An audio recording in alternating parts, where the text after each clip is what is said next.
Hari Om and welcome to all the divine Atmajyotis. Let us continue our contemplation of Shrii-Daksinnaamurthy Stotra.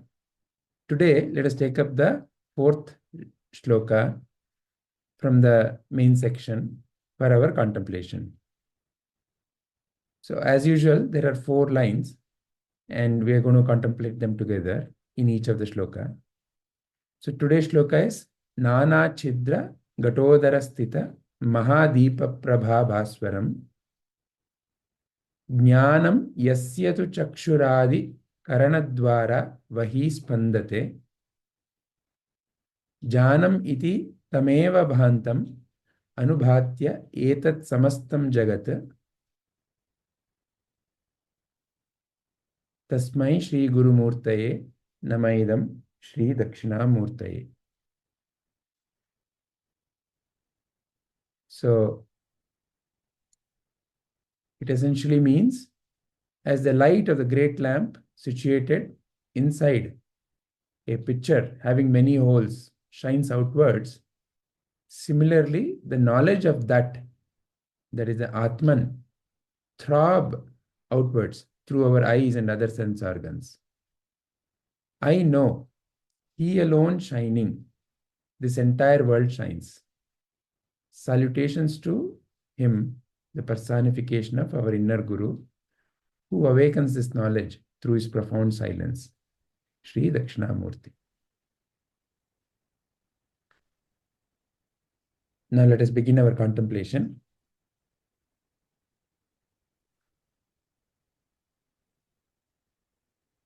Who would like to start?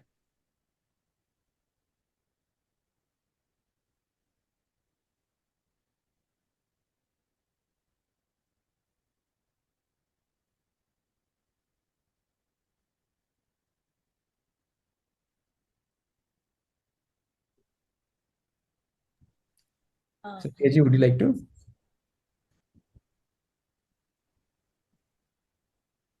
Hari Om. Hari Om, yeah. So I just have one understanding and a doubt here.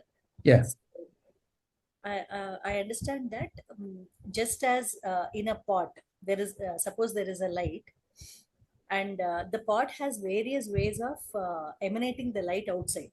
So for us, the Atman is the light that always shines, whether we realize that or not. And it shines through our words, our actions, our thoughts. The mind also is illuminated by that. So everything and every word or every thought is because of the light, because of the Atman. And it is emanating through all the sense organs and all the body, mind, intellect, which is not us. All that is illuminated and we feel that is very real because of this light. So he's the only one that shines. That is, Atman is the only one that shines. So because that shines, the entire world is shining or appearing. So till here, it is very clear that Atman is the only thing that there is, and because of the Atman itself, the whole world or whatever we are seeing has a light. I mean, in a dark room, we are not able to see whether anything is there or not. But if there is a light, we will be able to see that. So only because of the light emanated, because of the Atman, the world shines. So the world is illuminated because of Atman. So this part is fine, Vijayji. So when we say salutations to him, the personification of our inner Guru, who awakens this knowledge through his profound silence. So are we saying that Atman is the light and this knowledge is given to us by the inner Guru Dakshinamurthy? So we are not saying that Dakshinamurthy itself is the light. We are saying that the Guru is different. The inner Guru Dakshinamurthy is different and Atman is different. Is that so? So, in life, you and I understand something from some situation or some other being. So we learn, whatever we learn from someone. And the Atmajnana, we learn from a Sadguru. Who is Sadguru? Sadguru seems to be outside of me. In what sense? I see Sadguru through my eyes. I hear Sadguru through my ears. So Sadguru seems to be external to me. But what is the pointer given by Sadguru? And what even Dakshinamurthy Stotra says? Ishvara Guru Atmaiti Murti Bheda Vibhagine. Ishvara only. That Ishvara, where is Ishvara? Within you. As what? As your inner awareness. That Ishvara only appears as Guru. And what is the work that the Sadguru does? Sadguru points out. What does he point out? That you are that divine. When he points out, how is that you recognize it? Please see, the recognition is happening within you. So, what does it mean? Sadguru is saying something or maybe doing something that is sensed by the sense organs. But where is the recognition happening? Where is that? Yeah, I get it. Correct. Or I know. Where is that happening? Within you. What is that within you that helps you to recognize? Is that inner awareness? Is your own awareness? Is that divine awareness? And that is your inner Guru. Because the prompt or even the movement to reach out and to sit and listen to a Guru comes only because there is an inner calling. So in that way, the divinity that is inherent, and when the divinity shines in the world, we call it as Ishvara. And when the divinity shines as a teaching principle, we call it Sadguru. And that divinity within you is recognized as Dakshinamurti, and it takes you inward. That's the way to look, one of the way to look at it. So, Dakshinamurti, the Atman, Atman itself is the light, and Dakshinamurti, as a guru, as an inner guru, is a someone who is giving us direction.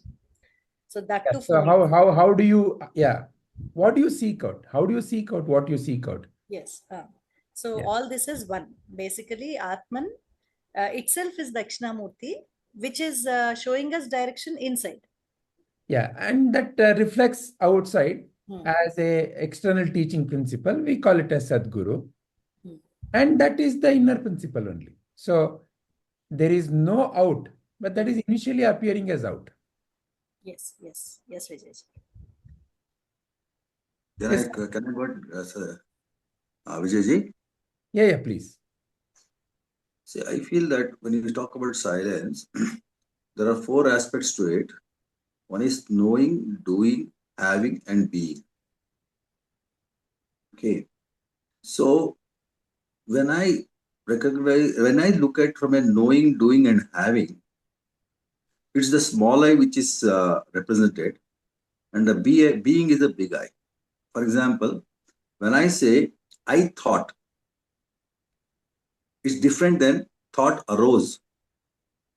Now, thought arose is from the being level, and that thought arose happens in silence, and that silence is the one which is the Atman or the Sadguru's knowledge which is shining through me, and I am not doing anything there. And the only thing is whenever I say that I did it, I pursued it, I made it happen, I got it. All these things are nothing but the fact of that it's not a being fact. It's more to do with in the domain of like knowing or doing or having. And the more I get into the being level, where That happens only in silence. Being cannot happen in any other form than silence. And in the silence, when you contemplate, when you just sit down, for example, that day when I was going in Tirunelveli, I was there, and I was just looking at the mountain and asked myself, like, what is my work? And closed my eyes. When I closed my eyes, what arose was Naivedya. What's Naivedya? Naivedya is offering to the God. What do I offer? I offer fruits. And what do I get back? I get back the prasadam. Now, when I offer the fruits, I may offer apple, I may offer the badam, I may offer lot of fruits. And when I get back, I may get back only banana from the temple priest. Now, do I refuse it or do I accept it?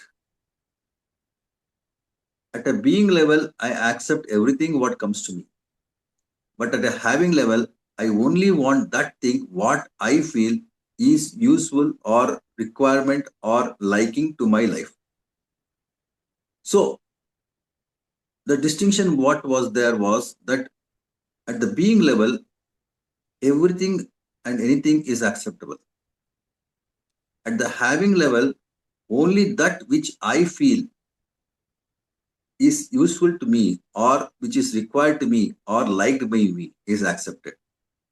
Now, the moment the distinction was got, my whole perception about the way I looked at my profession changed. Today, my customers or I offer the Naivedya to my customers, and what they give back is a prasad, and whatever they give is accepted by me. However, that doesn't mean that I don't negotiate. However, doesn't mean that I don't put my foot down and say this is what is the cost of the thing which is going to be there.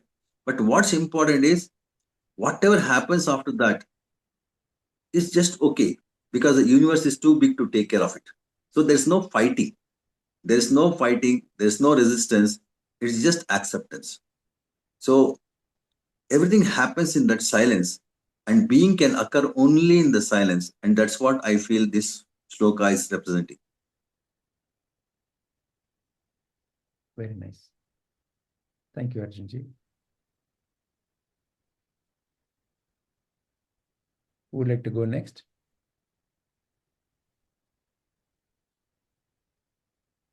Sarunji, Shubhaji. And also one more thing. More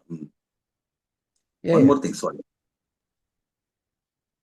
There is always something giving a direction, which I call intuitive direction. And it's giving that every time I listen to that silence, it's giving the direction.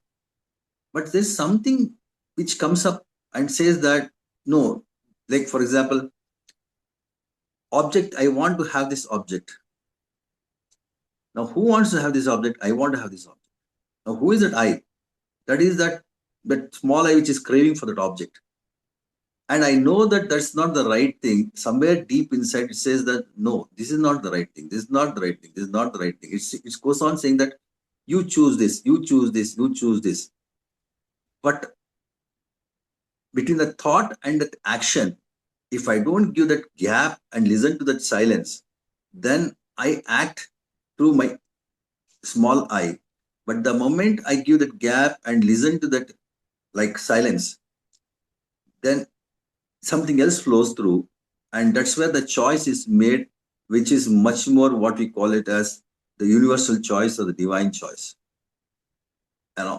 And I feel the whole contemplation is about give the time for that silence to direct you rather than you being directed by your own noise. That's also one more thought which I got, sir, Vijay. Wonderful.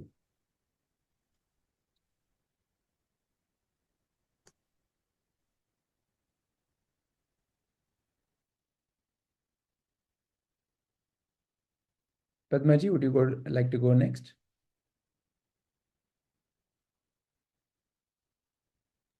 Sir, Shubha unmuted. She can speak. Yeah. Yeah. Okay. So what I understood from this shloka is only a person with who has the Atmajyoti and has the light, and he alone can spread the positivity, unlike a person who's still in ignorance. Even, for example, if we are in a gathering, a person who has that knowledge of the Atman, that I am the consciousness, will be at bliss. And he, unlike a person who doesn't realize that everybody is consciousness, will keep on going gossiping and things like that. So that is how I relate this. And person who is still in ignorance will not realize that he is consciousness alone, and he will be disturbed all the time.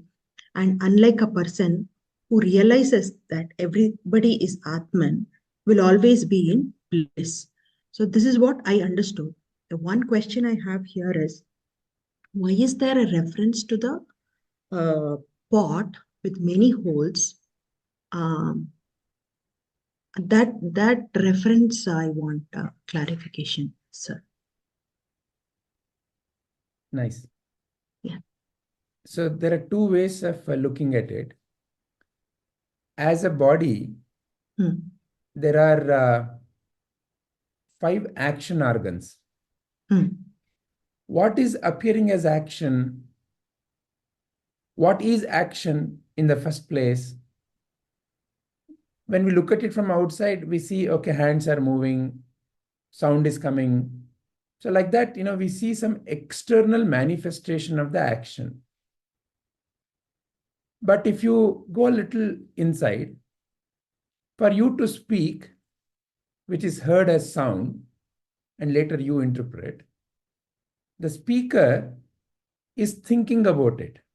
There's a thought that is in the mind, which now is appearing as a sound. So sound can be heard, sound can be measured, sound can be, you can have various qualities associated with sound.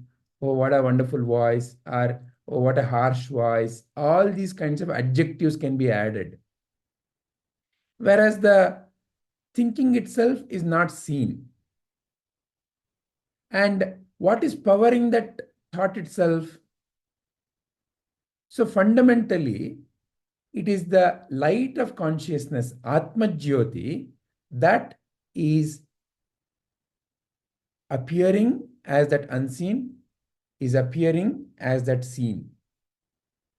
Because fundamentally, there is only that principle, which is also both the consciousness and what is expressed, Shakti.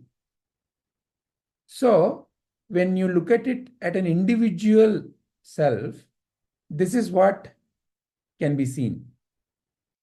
Now, look at it like a universal self. When you look at the universe, there are so many beings. What is appearing? So there are beings who talk, who move, who exhibit various kinds of functions.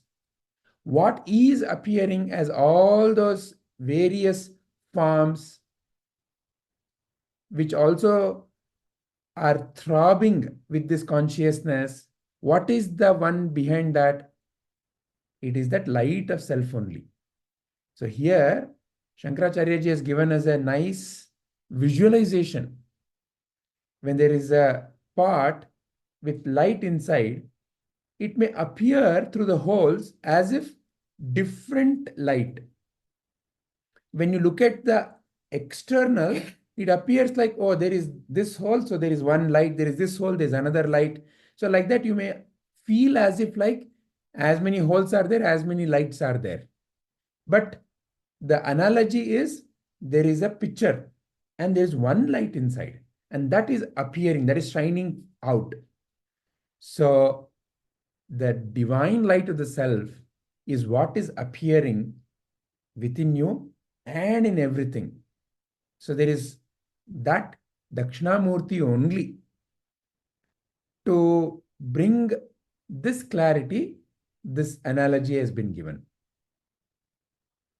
Does that So the many holes represent sense organs? At an individual level, sense organs. When you look at it like a universal self, all the beings. Okay. You Yeah. see other beings, they also have consciousness. Yeah. What is the source of the consciousness of a fish which so effortlessly swims?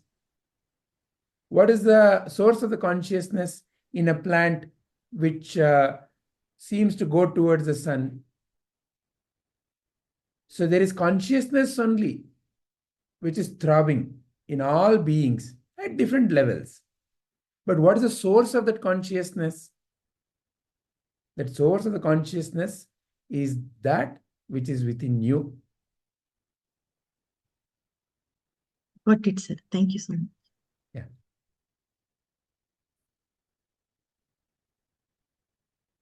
Anything more you That want? means the holes are nothing but that which is that whether it's a randra or something like that. What the outward. A hole is like a randra. So at an individual level, action organs can be seen as one randra because that is how the consciousness is expressed. Then at a universal level, every being is a randra. So that means we don't have to close the randra. The only thing is allow the consciousness to shine through. Correct. Without interference. Correct. The moment you interfere, it becomes a prism. That becomes our own way of whether you want it or not, when the light shines forth, it shines forth through that randra, which means that a randra has a particular shape. If you have a circular randra, it will appear like a circle. If you have a square randra, it will appear like a square. So that is the nature of that particular randra or that being or that form. So a tree, a consciousness appearing through a tree gives you a different aspect of the consciousness than it shining forth from a cheetah, than it coming out of a mountain, than it coming out of a water.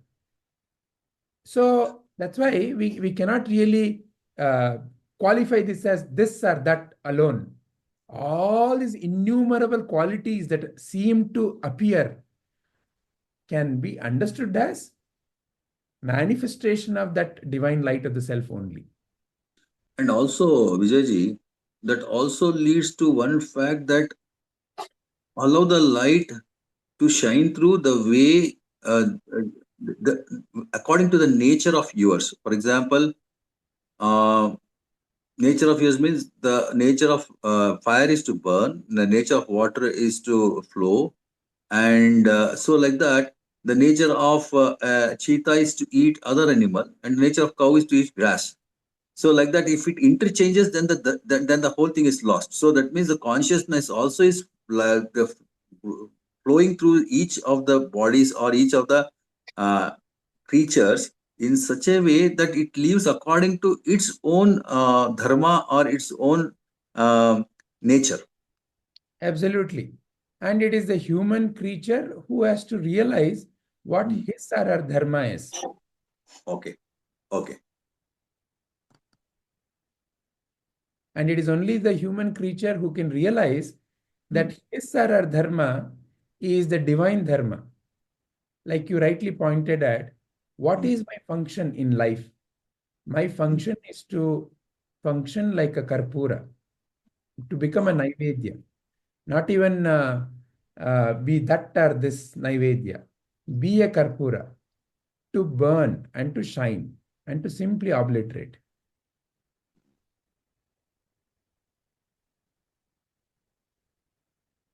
Shubhaji, anything more you would like to add? No, sir, that's it. Thank you. Padmaji? Yes. Hari Om Shailaja. Hari Om Shailajaji. Hari Om, sir. Hari Om, everyone. So, sir, I have a similar understanding of what rest of them shared.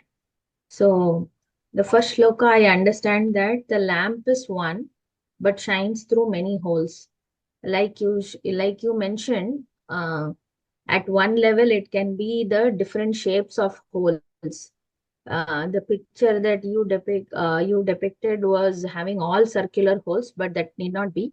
The kind of shapes that is there on the pots is the extent or the way the light shines. So just like water appears as waves, bubbles, and vapor, etc. So each one appears different, but the essence is the same. Also, when I see the second shloka, what I understand is, although the lamp is one that shines, but the sense organs and the mind, which put those, which performs the actions in the external world, or where we interact with the external world, it is different based on our perception and understanding. So if the understanding of oneness is clearly established within, then the actions are always perfect, is what I feel. That is what I understand from this 4 shlokas, sir. Very nice. Thank you, Padmaji. Yeah. Sarananji, would you like to go? Or Shailajaji, would you like to share your view on this shloka? Yeah, I'll wait for Shailajaji.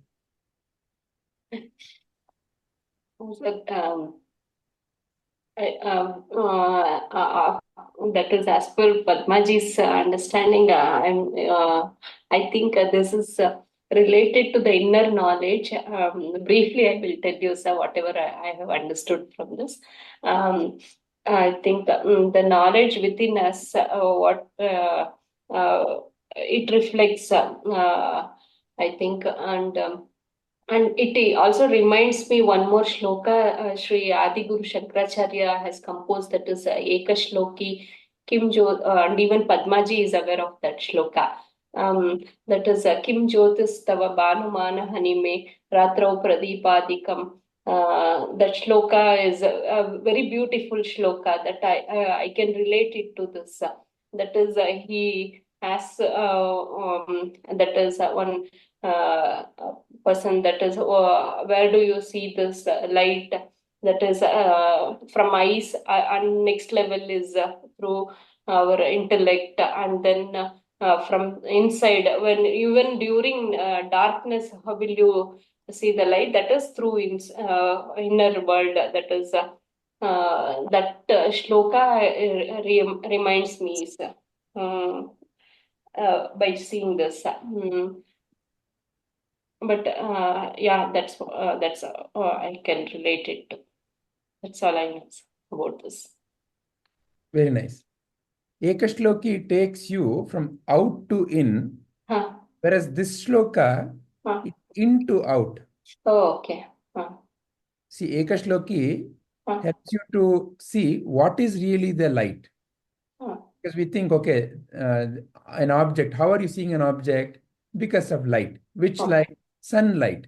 But without the eye, can you see the sun? No. So what is the light needed? The light in the eye. Okay. But if the mind is not there, can the eye see? No. I cannot see.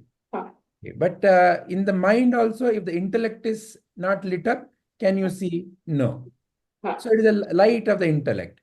But what is light in the intellect itself? Is you. Yes. Divine awareness. Correct. So Ekashloki takes you from out to in.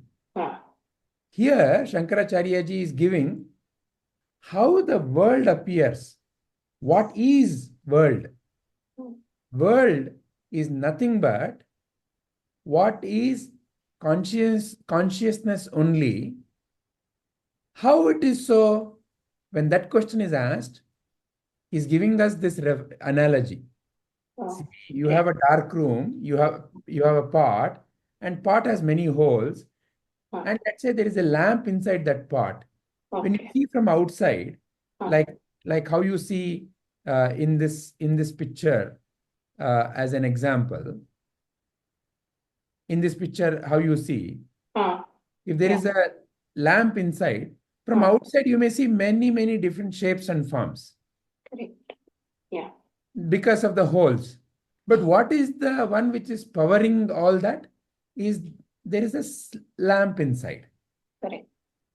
Likewise, what you and I experience as the whole world is that divine awareness only, is that consciousness only, appearing in so many forms and fashion.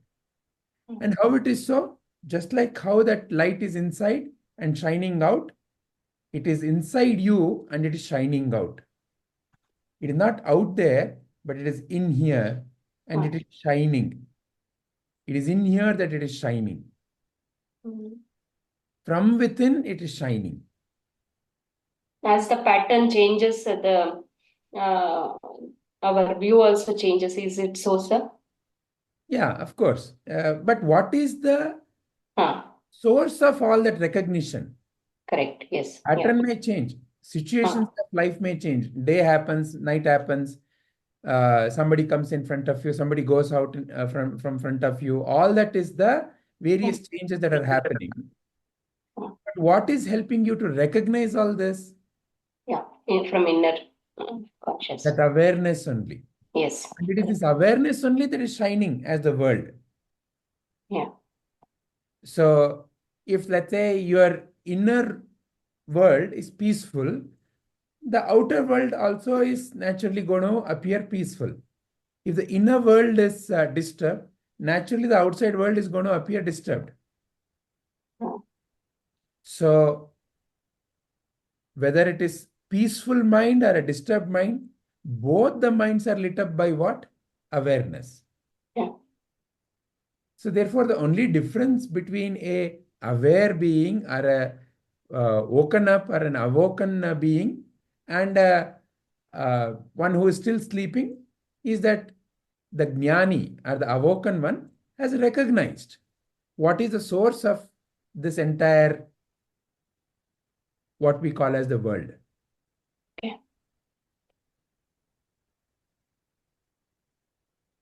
Is this bringing clarity, Shailajaji? Yeah, it's a very beautiful shloka, sir. Yeah, I got it, sir. Thank you so much.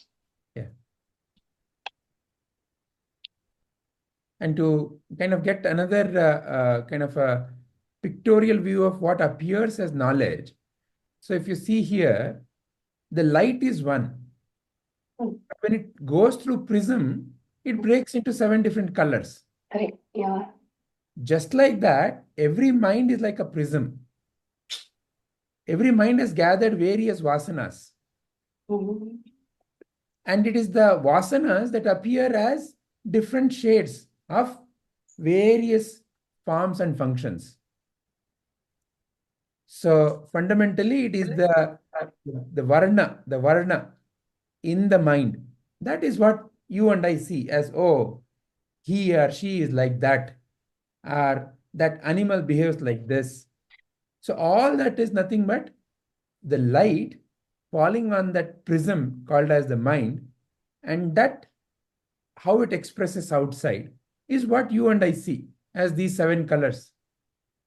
But ultimately, it is that single white light that is coming through the prism. Yeah. So the 7 and the 1 are no different. Correct. Yeah. But it varies from one person to another person. Yes. It determines. Yeah. Depending upon the content of their mind. Correct. Impressions, what we have. Correct. Okay.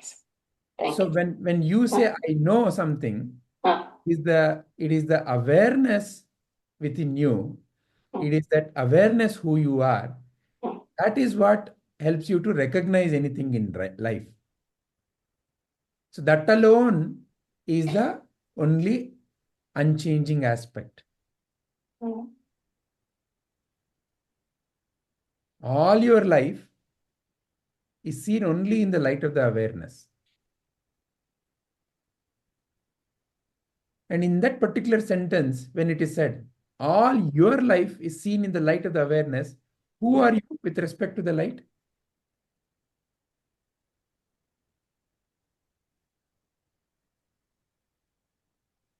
Is the question clear? Yeah, yes, sir. Inner consciousness is that. All your life. Okay. All your life is appearing in the light of the awareness, right? That's the sentence. So who are you then in that sentence? Oh, So there is light of the self. like, And who are you with respect to the light of the self? self. With self.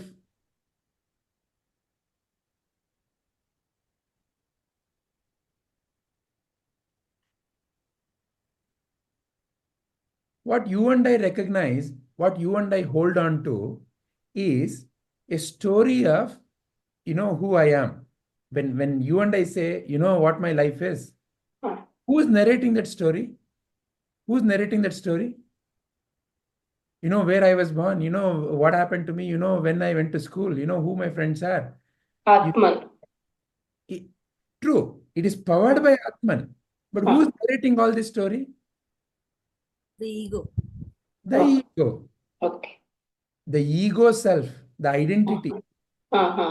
Oh, I am a Kannadiga, I am a Tamilian, I am a Andhraite, I am from there, I am from here, I am a man, I am a woman. I did that, I did this, I have that, I don't have this.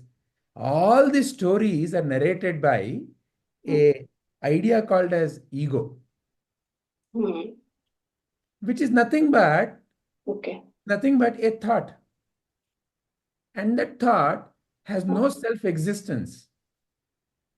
But that thought gets the power from the divine light only, Atmajyoti only. But that thought seems to think that, it is independent.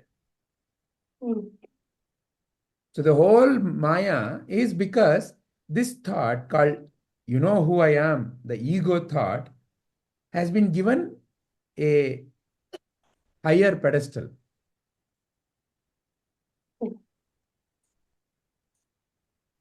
So recognition that it is a divine light, that, see, this like the story that we know from Vedanta, right? There is a king and there is a servant. And the king has to go for vacation. And he tells the servant, hey, be the king for the next few days and make sure that everything is in order. So when the king goes away, the servant dresses up like the king, acts like the king, orders everybody like the king. And one day he gets the news that the king is coming. So suddenly he disrobes himself and stands aside. The real king comes and takes the charge. This is the story. That servant doesn't have an independent existence, doesn't have an independent authority as a king. Acts like the king because of the derived power. So that's your story and my story. When you and I say my story of life, you and I are narrating the story of the ego. And the divine light is who you are. It simply allows you, that ego, to tell whatever story it wants to tell.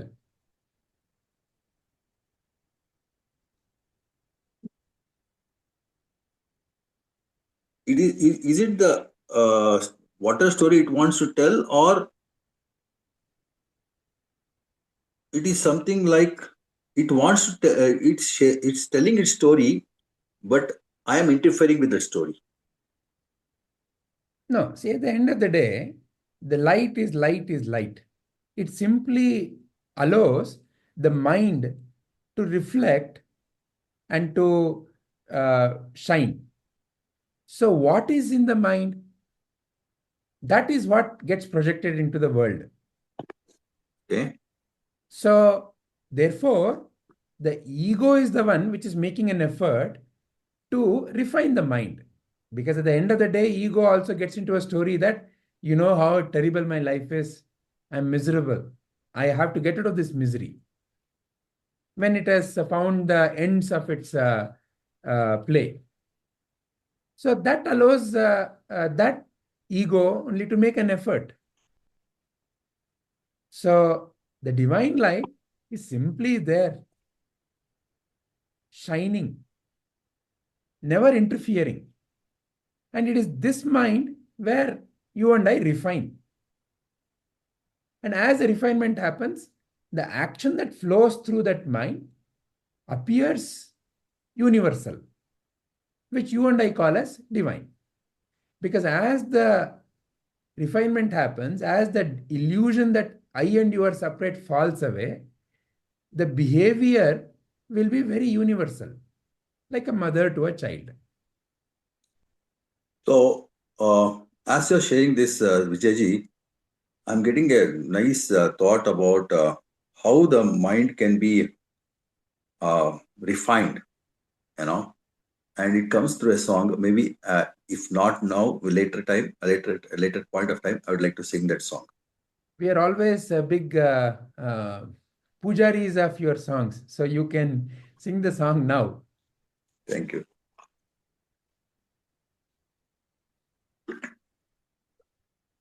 One minute, I'll put on my Tanpura. 1 minute. Okay.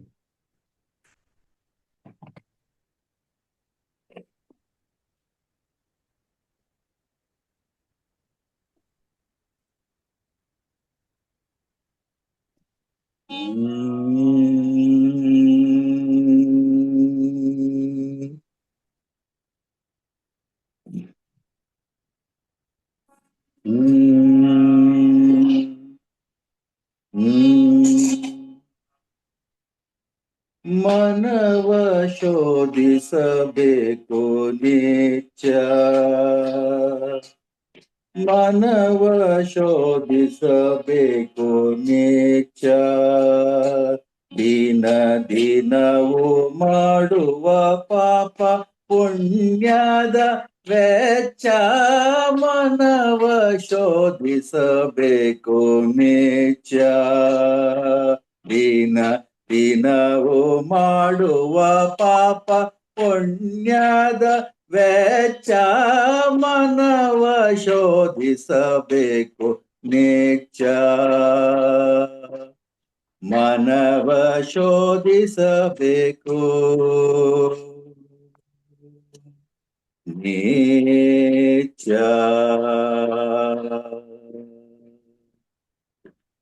ಧರ್ಮ ಅಧರ್ಮವ ವಿಂಗಡಿಸಿ ಅಧರ್ಮದ ನರಗಳ ಬೇರ ಕತ್ತರಿಸಿ ಧರ್ಮ ಅಧರ್ಮವ ವಿಂಗಡಿಸಿ ಅಧರ್ಮದ ನರಗಳ ಬೇರ ಕತ್ತರಿಸಿ ನಿರ್ಮಲ ಚಾರದಿ ಚರಿಸಿ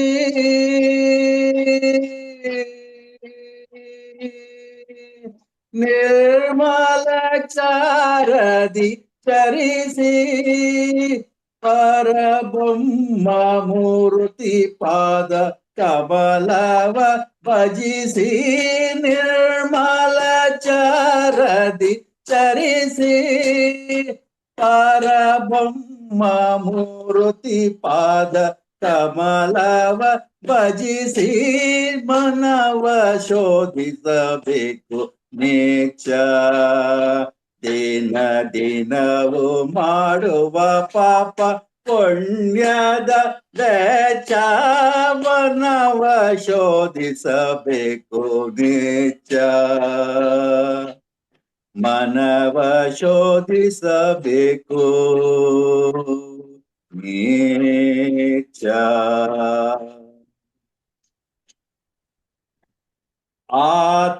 ಆತನವರಿಗೆ ಕೇಳಿಲ್ಲ ಭವ ಪಾತಕ ಪತಿತ ಸಂಘವ ಮಾಡ್ಪನಲ್ಲ ಆತನವರಿಗೆ ಕೇಳಿಲ್ಲ ಭವ ಪಾತಕ ಪತಿತ ಸಂಘವ ಮಾಡ್ಪನಲ್ಲ ನೀತಿವಂತರು ಕೇಳಿರಲ್ಲ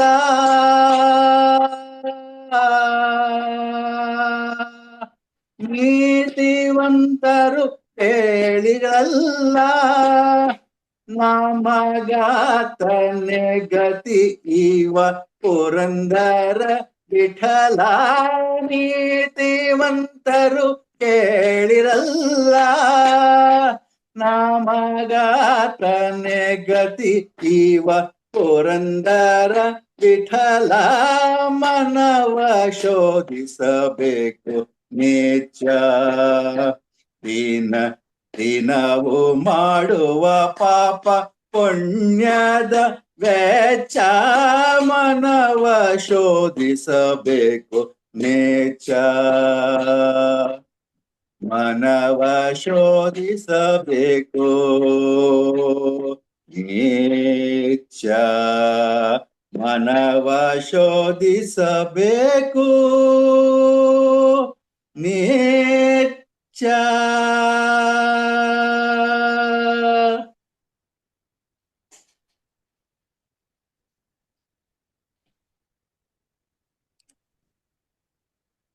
Wonderful, Arjunji. Thank you. You want to give a short summary of that in English?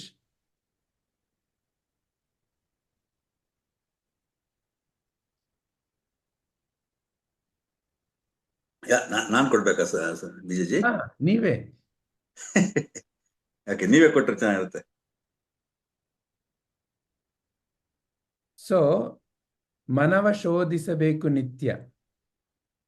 Second line is ದಿನವು ಮಾಡುವ ಪಾಪ ಪುಣ್ಯದ ವೆಚ್ಚ. So we have to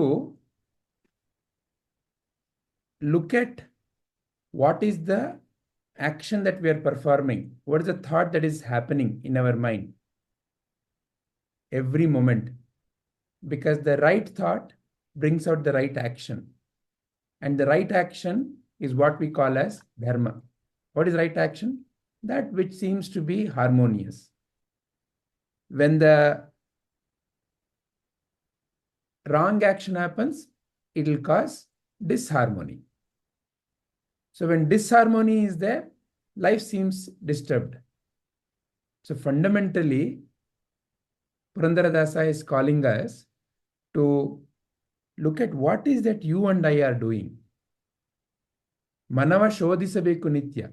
So keep refining the mind like that, because we have an opportunity every moment to refine. This moment, what is that I want to say? What is that I want to do? Like that, every moment is a choice. And that choice, if I make the right choice, it builds the right propensity, right attitude, right movement in life. And that right action is what the dharma, adharma, viveka that you and I have to develop. So only through that right action, which is to be performed every moment, can you and I evolve and be one with that Vithala. Is the essence, the way I see it. Perfect. And also it says, ಆತನವರಿಗೆ ಕೇಳಿಲ್ಲ ಭವ ಪಾತಕ ಪತಿತ ಸಂಗವ ಮಾಡಪನಲ್ಲ. That means like the one who the one who belongs to him, there is nothing which is going to go wrong, or that is nothing which is going to go go wrong for that person, or nothing going to happen which is going to have that person in a place of quandary, or in a place of feeling that pity, or feeling that why should it happen to me and all. He will take care of it. He'll take care. The only thing is be surrender totally and accept the fact that the reality that everything happens for good, and everything is nothing but it's going to be like everything is a gift and opportunity. And that's what. And the only thing is just accept and be with the reality, be with the present, be with what's happening right now, without judging, evaluating, or regretting of what's happening. You know. And can I elaborate on this, Vijayji? Please. There's one beautiful story where one person had a stallion or a horse, and it was a very beautiful horse, and everybody admired and said and came to him and said, wow, what a beautiful horse you have got, we love it, and it's so shiny, it's so strong, it can run anywhere, anytime, and you are so blessed and all. He says, who knows what's good and what's good and what's not good. Then afterwards, sometimes the horse runs away because like it just goes away somewhere, and everybody comes again, starts saying that, oh, so we feel so bad that the horse has ran away and you had such a wonderful horse. It was serving your purpose so much. Now it's not there. Again, he says, who knows what's good and what's not good. Then after some time, horse comes with many other female horses. And now he had one horse, now he has got 10 horses or something like that. And then everybody comes again and say, oh my God, you've got so many horses now. We should be really happy about it and all those stuff. Then he says, who knows what's good and what's not good. After some time, what his young teenager, about 20-year-old son, he's riding the horse and he falls down and breaks the leg. And when he breaks the leg, again, everybody comes and says, you should not have happened. This is really bad. He again says, who knows what's good and what's not good. Then after some time, the war broke and in the region, and the army is recruiting everyone, youngsters. And all the youngsters who are about 18 and above are recruited. Only this boy is left out. Now, nobody comes to him, knows what's going to reply, that who knows what's good and what's not good. So the acceptance that whatever is happening is a gift and opportunity is the key factor. And that can happen only when we surrender to the universe, or surrender to the one who trusts, as one who believe as God. That's the essence. Very nice. Very nice. Thank you, Arjunji. And that's what is Atanavarige Kedilla, Bhava Pataka Patita Sangava Madam. But what is this Bhava Pataka Patita Sangava Madam? What does it? I didn't understand that in totality. Bhava Pataka Patita Sangava Madavanala. Atanavarige Kedilla, Bhava Pataka Patita Sangava Madavanala. Malpanala. Bhavapataka. So Bhavapataka seems to refer to the turmoil of life. Bhavarudha. Okay. Yeah, because of the, who I am. Bhavapataka. Say it again. Patita Sangha. Patita Sangha. Patita. So I think it is, so there is, the mind is not oriented towards, the behavior which can be termed as adharma. So the mind now, because of the constant refinement, is able to reside in the what we can refer as Hari, and the actions will be what we can refer as dharmic. So therefore, there is no tendency to go towards adharmic behavior.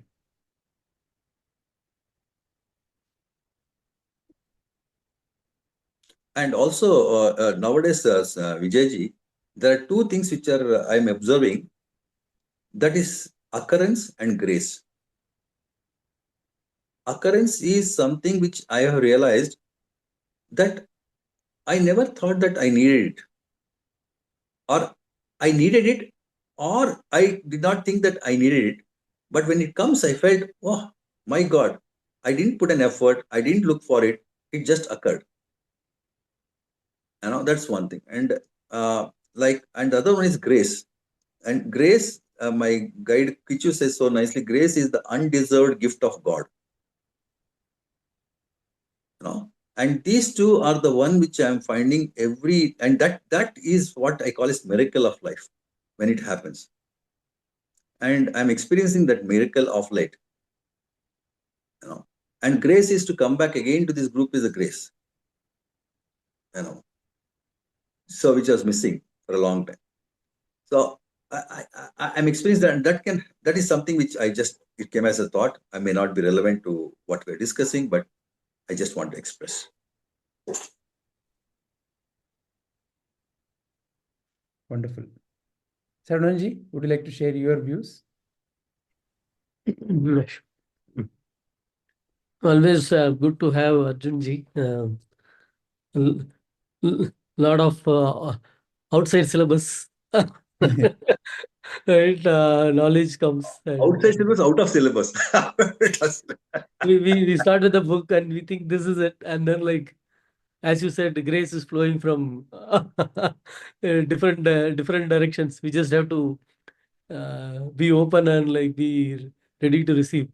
That's why you cannot miss a class. You don't know what you will get. Nice. Purandaradasa, I think I should go and check some more. Lot of songs from him, right? And sorry, Shravanji. I want my right now my life aspiration is I have to learn 100 Purandara song and internalize it and live it. That's my real aspiration right now. Awesome. Nice, Junji.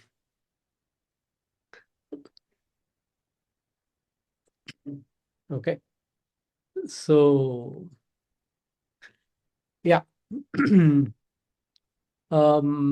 This 4 verses or the 3 verses, again, it's talking about the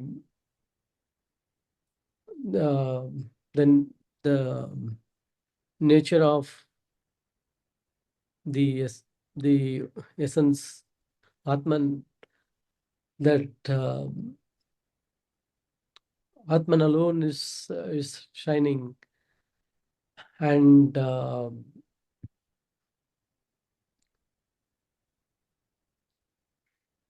from the point of view of the jiva, right? It's trying to, the explanation that's coming out is right. How is the jiva able to see this world, right? Which is nothing but the one that is shining inside, right? And through that principle, as it shines, and through the holes which are our senses, the senses get the life to see or hear, and but the senses are also not interpreting anything. The mind is also getting its life. And this is where the mind starts to interpret what the senses are bringing. And when that mind when it's out of ignorance, its mind starts to interpret and starts to go through the likes and dislikes and sufferings, right? So the question to the mind is like, how did you come to life? And as you said, the assistant gets life from the master, and so the mind also got the same light. The mind got its life from the same source, while the senses, you can say that they are passive. They don't make sense out of what they see.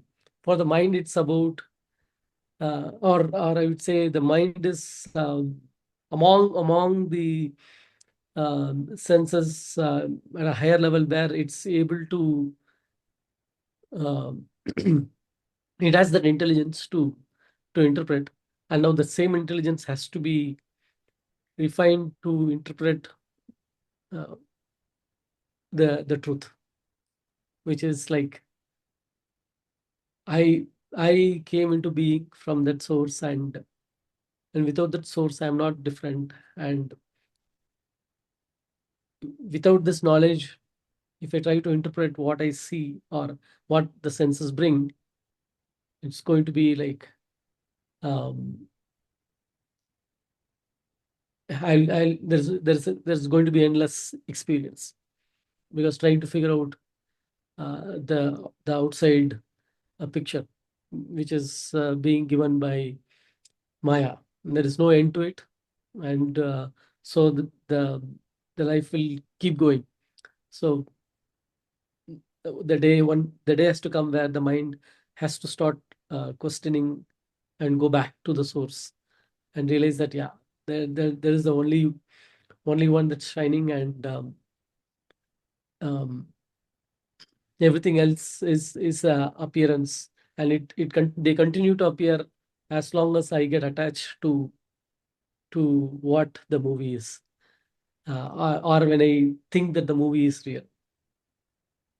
It's so that's the knowledge that we are getting from the inner Guru, and pray to Dakshinamurthy to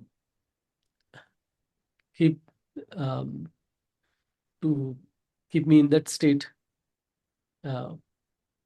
established in that state forever. I felt like that sequence. Everyone is aware. I just wanted to highlight the sequence is not to me, right? It's not seeing differently through the mind, rather interpreting differently through the mind. The light just shines, the eyes just see, the ears just listen. They don't change anything. When it comes, when the movie is brought to the mind is the one, and that is the time where the interpretation starts. And the interpretation happens based on the knowledge that is there. So that's the last end point, is where correction happens, or from knowledge, that we purify the mind to interpret it in the right way. So I thought, like, I just wanted to highlight that. So one of the viewpoint about silence. Silence is a state of no mind. What is then no mind? Is it like a vegetable? No. No mind is where there is no gap between action and thought. Feeling, action, thought, there is no separation. They are flowing effortlessly, flowing very naturally, without any resistance, like in a child. So that is also the profound silence. There is a profound silence in wonderful action.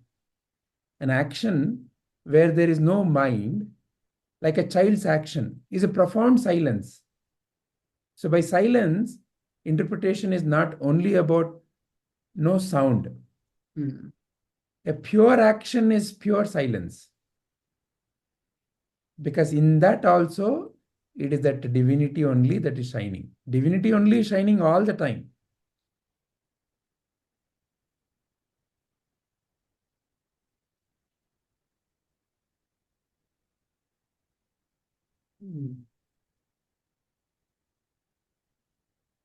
Wonderful. Anything more? Like even an ignorant person can say, I don't have any gap between thought and action, and justify the fact that what he is doing well. He says that everything is flowing. Now, how do you distinguish that and this? So it is in the nature of the taste, right? So anybody can claim anything. It is not about verifying whether a claim is correct or not. At the end of the day, it simply boils down to how am I with respect to the change, and what is the relationship with which I am able to take these inputs that are coming. So it is not really about that ignorant person. It is about me at the end of the day. Am I in harmony with even that ignorance? Am I in harmony with what I call as a ignorant behavior? So then appropriate action flows. Or appropriate consequence happen also. Yeah. Again, the interpretation of consequence and all are because there's an interpreter, right? So the interpreter may see, okay, this was done and this is what the next step is. This is what is happening. So there is a visualization of that. As long as that there is an interpreter. So there is nothing wrong with that. So it boils down to, am I in harmony with the change that is happening? That's all that can be of yardstick. So no one else can answer that.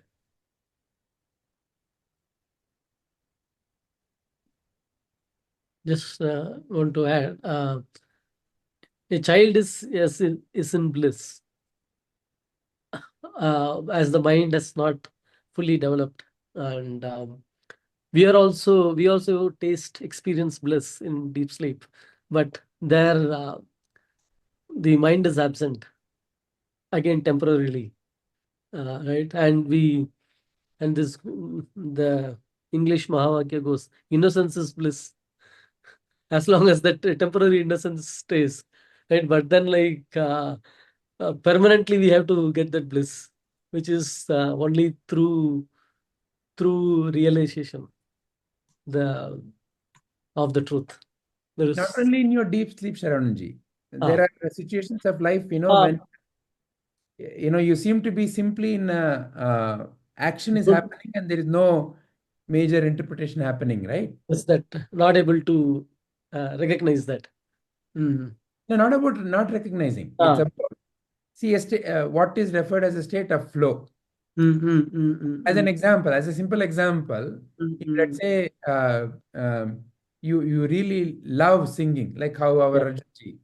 So when he's singing, is there a singer, song? Is there a separation? No. If there is a separation, then there is a expectation. If there is no separation, simply the song is. So when a good player is playing a game, you say, oh, what a nice game. Yeah. So that's simply a state of flow. So state of flow is also pure silence. Pure silence, yeah.